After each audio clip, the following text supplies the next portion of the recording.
Hello friends, स्वागत है आप सभी का हिंदुस्तानी जीएस वर्ल्ड में। दोस्तों, आज हम बात करेंगे कुषाण वंश के बारे में। इनमें भी कुछ क्वेश्चन जो बार बार परेशान करते हैं एग्जाम में। कुषाण वंश के सबसे महत्वपूर्ण शासक कनिष्क के बारे में बार बार क्वेश्चन पूछा जाता है।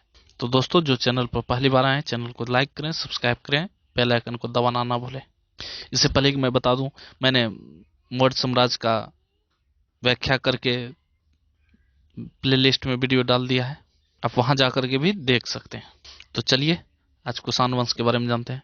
पल्लवों के बाद कुषाण आए जो युचि तथा तोखरी कहलाए। क्या कहलाए? युचि और तोखरी कहलाए। और युचि नामक जो एक कबीला था वो 5 भागों में बटा हुआ था, उसी में से एक भाग कुषाण कहलाया।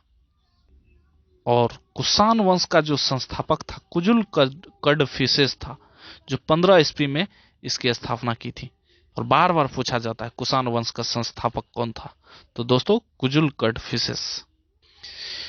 कुषाण वंश का सबसे प्रतापी राजा कनिष्क हुआ। इसकी राजधानी पुरुषपुर थी। पुरुषपुर पेशावर अभी फिलहाल पाकिस्तान में है। और कुषाणों की दूसरी राजधानी, बार बार पूछा जाता, दूसरी राजधानी मथुरा थी। कनिष्क ने 78 ईस्वी में गद्दी पर बैठने के समय सख्त संवत चलाया था। और यह सख्त संवत भारत सरकार द्वारा प्रयोग में लाया जाता। इसे भारत सरकार ने 1957 में अपनाया था। यह भी काफी महत्वपूर्ण प्रश्न होता है। कनिष्क बौद्ध धर्म के महायान शाखा के थे। किस शाखा के थे पूछा जाता है। कनिष्क महायान संप्रदाय के अनुयायी थे। और एक बात और बता दूं, कनिष्क के समय में चौथा बौद्ध संगीति जो हुआ था कश्मीर में हुआ था। मैंने बौद्ध धर्म और जैन धर्म, साथ ही सिख धर्म के बारे में भी वीडियो बनाया, प्लेलिस्ट में, आप वहां भी जाकर के देख सकते हैं। लक्ष्य एक ही है कि क्वेश्चन कहीं से भी आए, छूटे नहीं। तो दोस्तों, जो चैनल पे जुड़ना चाहते हैं वो प्लीज सब्सक्राइब कर दें। कुषाण शासकों ने सबसे ज्यादा मात्रा में स्वर्ण मुद्राएं जारी की थी। कनिष्क ने कश्मीर विजय के बाद वहां कनिष्कपुर नगर का स्थापना किया। कनिष्क ने राजा देवपुत्र की उपाधि चीनियों से ली थी। पूछा जाता है कि देवपुत्र की उपाधि किसने दी थी कनिष्क को? तो चीनियों ने दी थी। कनिष्क का राजवैद्य चरक था, जिसने चरक संहिता लिखी। अश्वघोष कनिष्क के राजकवि थे, जिससे कनिष्क ने बौद्ध धर्म की दीक्षा ली थी। पूछा भी जाता है बौद्ध धर्म को मानने वाले अश्वघोष ने किस शासक को दीक्षा दी थी? तो दोस्तों, कनिष्क को। और यह क्वेश्चन ये भी बनता है कनिष्क को बौद्ध धर्म की शिक्षा किसने दी थी? तो अश्वघोष ने। और कनिष्क का जो पुरोहित था वो संरक्षक था। कनिष्क के दरबार में अश्वघोष, नागार्जुन, वसुमित्र, पार्श्वनाथ, महाचेत संरक्षक रहते थे।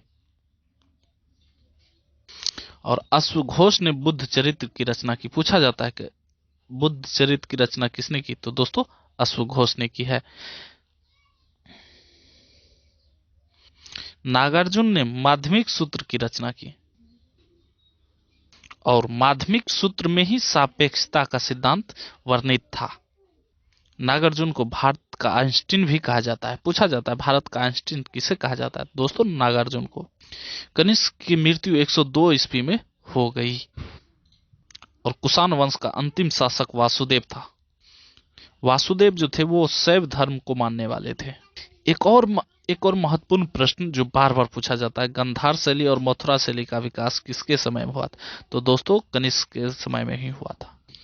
रेशम बनाने की सबसे पहली तकनीक का आविष्कार चीन ने किया था। रेशम मार्ग पर नियंत्रण रखने वाले शासकों में सबसे प्रसिद्ध कुषाण ही थे।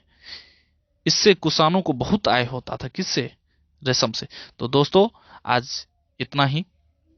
जो चैनल पे पहली बार आए, चैनल को सब्सक्राइब कर दे। धन्यवाद। जय हिंद।